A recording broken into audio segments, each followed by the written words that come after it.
know, like if you want to say, if you want to fight somebody, you ain't just gonna just run up off them and hit them. You're just gonna be looking at, you gonna size them up, look at them, you know, probably push your shoulder, you know, he probably gonna push you, you probably step on his shoes, talk shit, little shit, you know, that was American Russian, you know, like it talks about in Ezekiel, but the hooks in their jaw. That was really the Lord actually making this, pulling American Russia apart, you know. That was really the Lord really spreading them more apart, because the Lord wants to stir them back up. Like the brother said, you know, he's going to stir up the needs, you know, because the Lord's going to really use the other nations, mainly Russia, to destroy America, all right? What you just going to say, bro? I was going to say, yeah, no, you said it already. I ain't got nothing to say. You going to say something, Charles? Yeah, I got it. Go ahead. Their eyes shall not spare children. In Babylon, the glory of kingdoms, the beauty of the Chaldees, excellency shall be as when the power overthrew Sodom and Gomorrah. It shall never be inhabited. Yeah, inhabited, like I was saying before, man. The only thing that's gonna dwell up here is the fowls and the buzzards of the air, you know, owls and name some more. Owls, snakes, vultures. Yeah, shit like that, man. That's the only thing that's gonna really be over here, man. You know? Because this land ain't gonna be inhabited. You know why? Because the white man fucked it up. It's gonna be desert creatures. You know, he shed so much blood, man. So what's right, man? When the missiles come over here, he's gonna have to shed his own blood to cleanse it. You know, the Lord's gonna have to bring fire wherever they really cleanse it. You know? And after that, the Lord just say, hey, leave it alone. You know? Ain't no after so many amount of years, then Israel's gonna come back over here. It's gonna be completely uninhabited forever. All right? It shall never be inhabited, neither shall it be dwelt in from generation to generation. Yes, it's gonna stand more like a monument, man. We're gonna actually take our children over there, you know, and our children's children. You know what I'm saying? This is the land of a white man. This is the land of an Edomite, you know, and Idumi. That he took. Adawan, you know, which is Edom in Hebrew. You know, this was the land of the Adawamians. Yeah, but we gotta tell them the full history of it, though. Yeah. We gotta let them know that, hey, this was our brothers, the Northern Kingdom's land. That's what we gonna be doing. We gonna let them know that, hey, he took it from them. And then he brought us over here on slave cargo ships. Yeah, that's what we gonna be doing, man. And we have to explain what's an Edomite, because after so many amount of years, after so many amount of generations, Esau's gonna be out of the earth. So we're gonna have kids asking, what's an Edomite? I never heard of that. You know? We're gonna have to show them this was an Edomite, a person without melanin in their skin. They was like, our children was like, is that even possible? Because everybody upon the face of the earth is gonna have melanin back in their skin. They're gonna be like, Daddy, how did God pull their color out? Exactly, right. It's gonna be so far-fetched that they ever, even now, when you kind of meditate on it, you be like, the only way this fucking devil can rule over us is because of the Lord. Exactly, like it's like far-fetched now to understand that without the Lord allowing and giving Esau that power to rule over us, they wouldn't be able to do it. Hey, I got a precept for that too, brother. I'm glad you said that. Real quick. Matter of fact, I was on social media and I seen like a 19-year-old Jake take down I think he was a military vet, and he was like 30 something, man. An Edomite, man, like was kicking his ass, slamming him and doing all that, man. Go ahead with your precept, Right. It just shows you who's stronger than who, man. But like what the brother was just saying, it had to be the hand of the Most High. This is Deuteronomy 28, verse 1.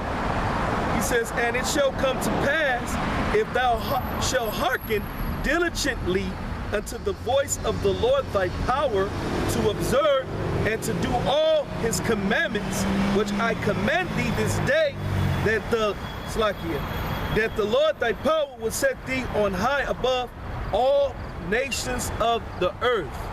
Point blank. But that's if we would have had obeyed, though. You know what I'm saying? Because we would have had the covering, you know what I'm saying, of the Most High. But see, without that covering, you know what I'm saying, we became weak. You know what I'm saying? So the Most High, you know, he allowed these heathens to come up above us, man. It's like what it say, the heathen shall get, the stranger in that land shall get high above thee, and you shall come down very low. You know what I'm saying? And that's because, you know what I'm saying, we was breaking the laws, man. So we lost that cover. You know what I'm saying? I'm trying to get that scripture to back that up, as you said. You know the scripture where it says, one of you shall chase 1,000? Joshua. Joshua. Yeah. things I was gonna say it's kind of. I was gonna say it's kind of the history a little bit. Yeah. I didn't know exactly what book. Matter of fact, it's in chapter 2. Matter of fact, he said, one of you shall be chasing it down. Like, That's if you only hearken- if we keep the commandments, If though. you listen to the Lord. That's right. And that's all these other nations, man. Can you imagine one Jake? Well, it is possible because, the scripture said, in your womb is two manner of people. One shall be stronger than the other, man. Yeah. It's just so it's not, that's part of our blessing as Israel, as being princes with the power. Of course, we're going to be the dominant race of people on the earth, man. Simply put, thus said the scriptures.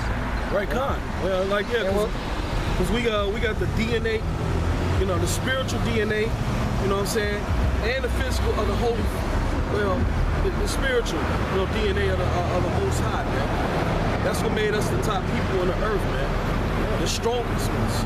You know what I'm saying? That was brought down low because we broke the law. I got it. What's also there where it says the Lord put the weak, the weakest of the heathens above us? That's in Ezra. Where he said the Lord was basically Was it saying the weakest or he the put basis? I think it was basis. It was It's something to that. It's something to that effect, though. It's basically the most weakest of the heathens, which is Esau. You put them above everything, just to show you how much power the Lord has, man. I got the drop chasing it down. This is Joshua chapter 23, verse 10. One man of you shall chase 1,000.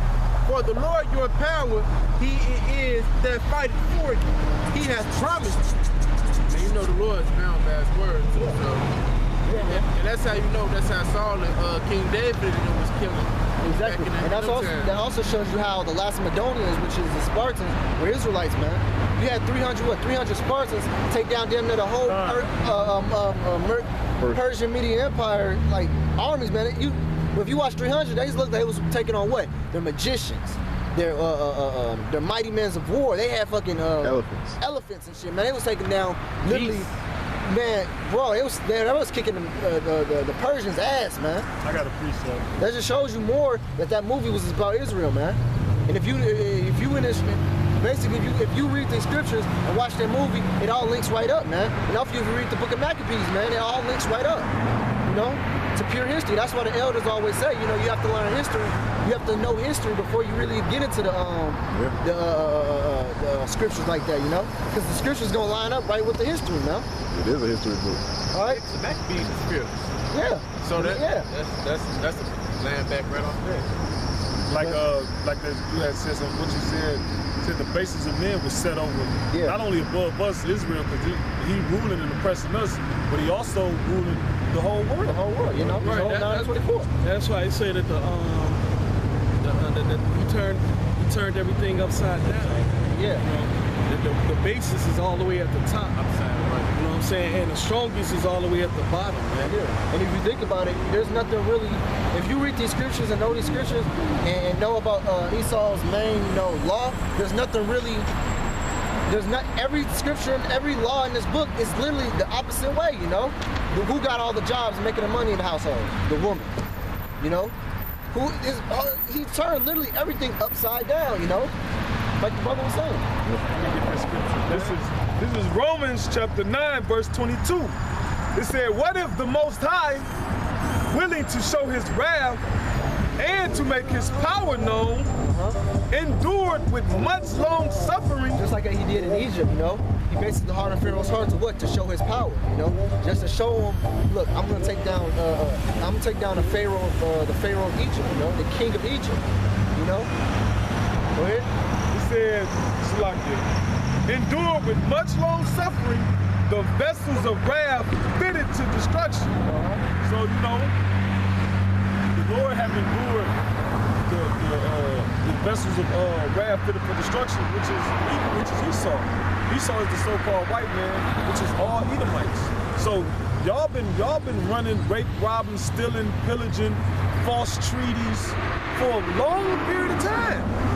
A very, very long period of time. The Lord has endured y'all with much long suffering. But it says, willing to show his wrath and to make his power known. So the Lord endured all of this to eventually show his wrath on y'all and to eventually make his power known, like the brother brought up in Egypt. He said he raised up Pharaoh for this purpose, to bring him down. Some people just got lots to play, you know. Some vessels for honor, and some for dishonor, you know. What was that also he was looking for? Oh, that one that chased 1,000. Did you ever get that? You got it. You got it? Okay. Go back to Joel. You know, end up on Joel. I want to get to the Jeremiah real quick before we get into any more various topics. Give me that in Jeremiah 50 and then go to the 51. Yes.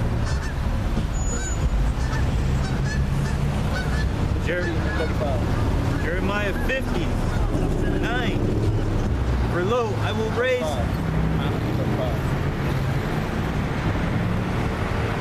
Jeremiah 50:35. A sword is upon the Chaldeans, saith the Lord. Go up to 34. Verse 34. Their Redeemer is strong. Who is this talking about? The Redeemer? It's talking about Yahweh Shah. And who is they talking about? Their Redeemer. It's talking about the elect, really. Starting from the elect. It's, you know, Israel, but starting with the elect. Go ahead. The Lord of hosts is his name. He shall thoroughly plead their cause. How he's gonna plead our cause? By taking this white man out first. You know, that's how you're gonna plead our cause, by exterminating all white people. You know, first. And first taking down the elites. You know, taking down their rulership, putting them in shackles and chains.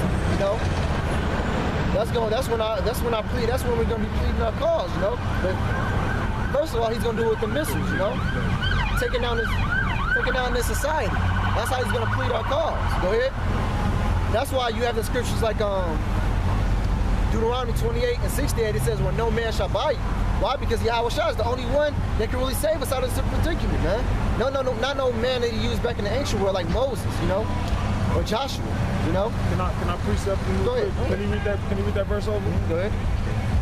The Redeemer is strong. The Lord of hosts is his name. He shall thoroughly plead their cause. This is Isaiah chapter 66, verse 16. It says, "For by fire." All right, this is Isaiah chapter 66, verse 15. "For behold, Yahweh will come with fire, and with his chariots like a whirlwind, to render his anger with fury, and his rebuke with flames of fire," right? It says, "For by fire and by his sword will Yahweh plead with all flesh." Because he said he shall thoroughly plead his cause, right? And it's thoroughly, like it's gonna be a thorough, like we read in Joel. None of them shall, none of the arrows shall break their horses. You know, they shall run over walls like mighty men. That's why he say he thoroughly shall purge his floor. Yeah. It says, "And the slain of Yahweh shall be many." Yep. To a horse's rider when the Revelations is said, you know. That's what we're talking about, the martial law troops and how much blood is going to be shed in America before the missiles hit. But when the missiles hit, a lot of blood is going to be shed then, you know. Basically, the remainder blood that's left in America is going to be, you know. That he may give rest to the land and disquiet the inhabitants of Babylon. Right, and give rest to the land, because first of all, Esau's steady planning over here, you know. If you read the scriptures, you know, the earth's supposed to have what's it called, an earth Sabbath, you know, where if you plant, you know, it's been a while since I actually read it. I don't know if Sabbath. I don't know. Yeah, after on the 7th year, I don't know if you're supposed to wait a year or wait 7 more years, then go to to let it rest. I believe it's a year rest. You're supposed to get a year rest. A year rest, then you can come back to it. Yep. Right. So if you've been planning on it for 7 years, you're supposed to give it a year rest, then you can be able to come back on it. I think it's 6 years. On 6 years. And then on the 7th year is the rest. Right. Okay. Yeah. So basically on the 8th year, that's when you can come back to it. On the 7th year rest. On that 6th year, it's supposed to be the last year you rest on it. You know? I mean the last year you planning on it. All right. Even when you read about some of the characteristics of the so-called Native Americans, which is the Gadites and the Reubenites, they didn't hunt in the same spots. You know, they didn't just overdo it in certain areas. You know what I'm saying? Especially the different tribes that followed the herds of buffalo.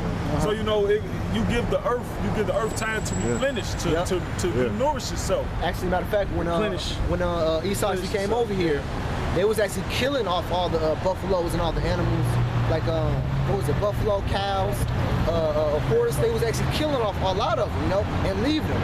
And when the Native Americans that came and seen all the dead piles of carcasses everywhere, they actually cried, you know, because this man was soulless, man. He would just kill for fun, you know, take their hooves and take their horns, you know, and use them for, you know, the things that they needed them for. But Gad and Reuben, they would kill and use a whole, you know, animal. Yeah. You know, his bones, you know, his meat, you know, and his fat, and use it for different reasons, you know. Esau just came and just killed it for no specific reason. You know why Esau killed it is because Esau was trying to kill them. Because they heavily relied on the buffalo for all manner of aspects of life. That was like a main meat source. They used this hide for clothing, for teepees. And basically, they got a breakdown of what they used the buffalo for. They practically used about over 90% of the buffalo, like all different various sources. That's like 99, like 98%. Yeah, they was that's called genocide. That's how you're trying to kill the people, trying to cut off their food supply, cut off their water, get them sick. You came with disease. It's certain things that the devil, he doesn't just outright kill you, which he do that too. He outright kills you, then he poisons you. Like the scriptures say, the devil does nothing but to kill, steal, and destroy. How did he show you? How did he show you that? He did that also in 70 AD when Titus and Vespasian was going against Israel, you know, in the Roman Jewish war. You know, what did he do? He cut off all supplies to the food, you know, to make people eat themselves. He came and put diseases in it, you know, to make people die off real faster, you know, because he think if the people were weak and starving, they couldn't be able to fight. You know, which his plan worked. You know, he did end up, you know, conquering Israel. So what we had to where it had the north, you had the southern kingdom flee into various parts, into Sicily, you know, Italia, Europe, Africa. You know, us fleeing all different parts. But it just shows you how crafty this so-called white man is, man. He's kept that tactic all the way since then. You know. Before we get off topic. Oh yeah. Give me Exodus, that. Just for edification's sake. Yeah. Exodus chapter 23 and 10. And 6 years thou shalt sow thy land, and shalt gather in the fruits thereof. But the 7th year thou shalt let it rest, and lie still, that the poor of thy people may eat, and what thy leave the beasts of the field shall eat. In like manner thou shalt deal with thy vineyard and with thy olive yard. And we was talking about the beast. That's talking about that swine, man. That's what it's supposed to eat. It's supposed to eat the filth of the earth, man. Yep. Buzzards and shit that, you know, you don't supposed to catfish, all that, you know. All right. Kyle, was you reading something? Oh, I had a precept real quick. I was trying to find it because it says, all right, Khan, I found it. Because the white man, let me read the scripture first. This is Deuteronomy chapter 20, verse 10. It says, when thou comest nigh unto a city to fight against it, then proclaim peace unto it, and it shall be, if it make thee answer of peace and open up unto thee, then it shall be that all the people that is found therein shall be tributaries unto thee, and they shall serve thee. And if it will make no peace with thee, but will make war against thee, then thou shalt be sieging. So it's basically saying if we going to fight up against someone, and we make a treaty where basically they don't want to fight us, they gonna concede defeat, well then we make them tributaries and we peaceable with them. That's just like in Joshua. Wait, what was his name? Gideon? Is that his name? They lied to Joshua and Gibeonites. Gibeonites? Yeah, Gibeonites. Yeah, Slakia. They came and they made the peace and they said, well then, make us choppers of wood, gatherers of water. They became tributaries, man, because they came in peace. So that's in the law. Like when you go and you make peace with somebody and they concede defeat to you, they throw up the white flag, then you make peace with them. They your tributaries, but it's peace. If they don't get out of line, then y'all live in peaceably. The white man make false peace with people, and then you think you done made peace with him, and then he come and like a thief in the night, man, and get to killing you, and get to breaking the treaty, and get to come on, man. That's why he called the devil, man, deceiver. You know, Gad and them said he spoke with a fourth tongue. He'll come up in there and he'll say, he'll come in with the treaty, you know what I'm saying, and say that, you know, it's peace, you know what I'm saying, and then the whole time he's setting you up, man.